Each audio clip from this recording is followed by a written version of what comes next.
So today we'll be looking at double check locking design pattern.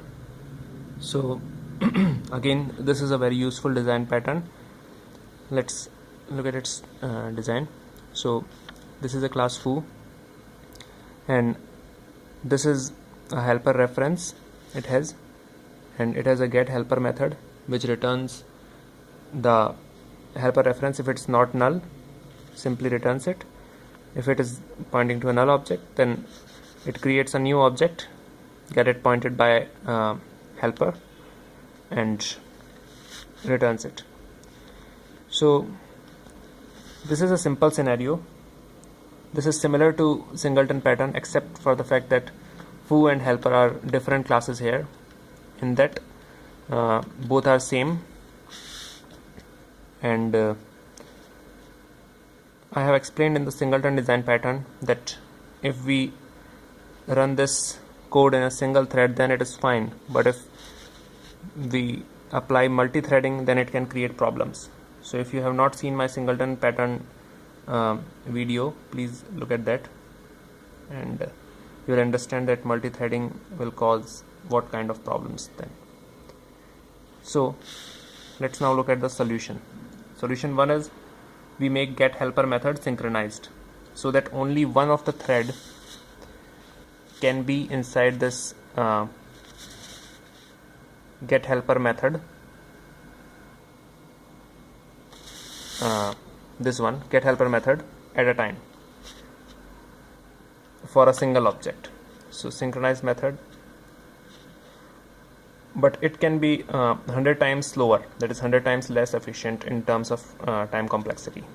So this is not a very advisable way to do that.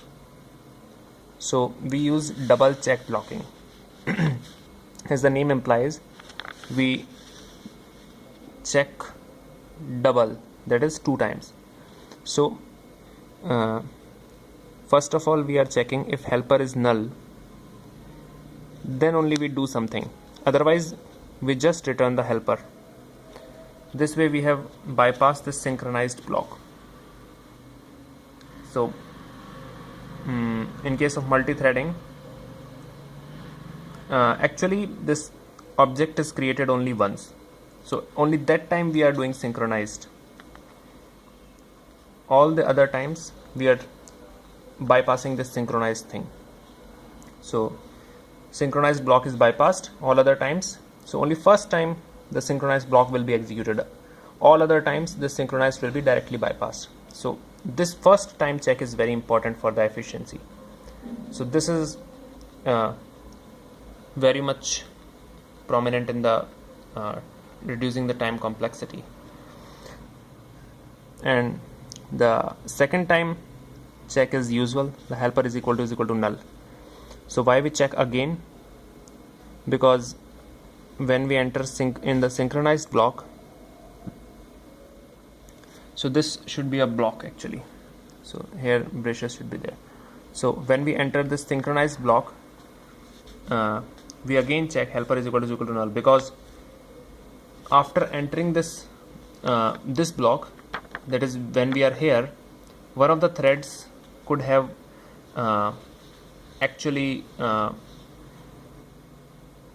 created a new object and assigned this helper to it, assigned it to helper. So when we are here,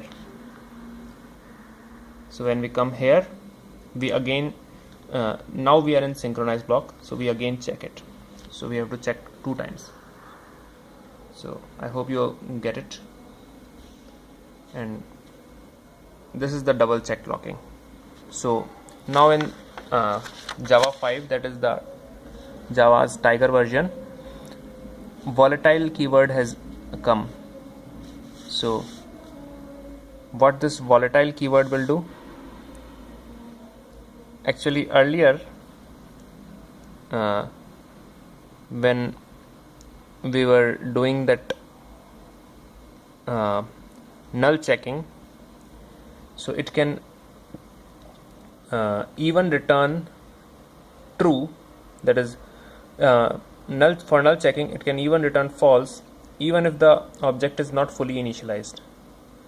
So in case of Java, this compiler implementation is such that even if the suppose some of the thread is one of the thread is creating a new helper object and assigning it to helper, but it has not fully created it, even then this helper is equal to null will return false, and you will return this helper and call some methods on it. You will check helper is equal to null, and the other thread is half created the object, so this will return false. You will return this helper object and try to call some method on it, but it is still half created by the other thread, so the calling of the methods is illegal. So these kinds of problems occurred, so the third solution of volatile came.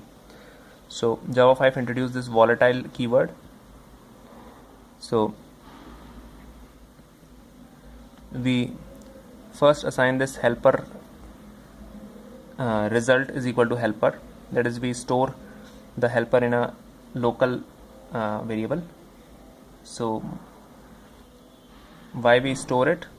Because if result is equal to null is not equal to null, then we simply return the result. So we have to check it and we have to return it. So if we do all the operations with helper object, that is the actual volatile variable, helper variable, then it will be very costly. So we store it in a local variable and we return it.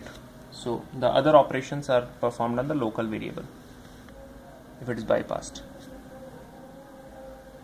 But if it's the first time, that is we want to create the object, then we simply do this double check locking and double checking, and then we create the object and then it return it.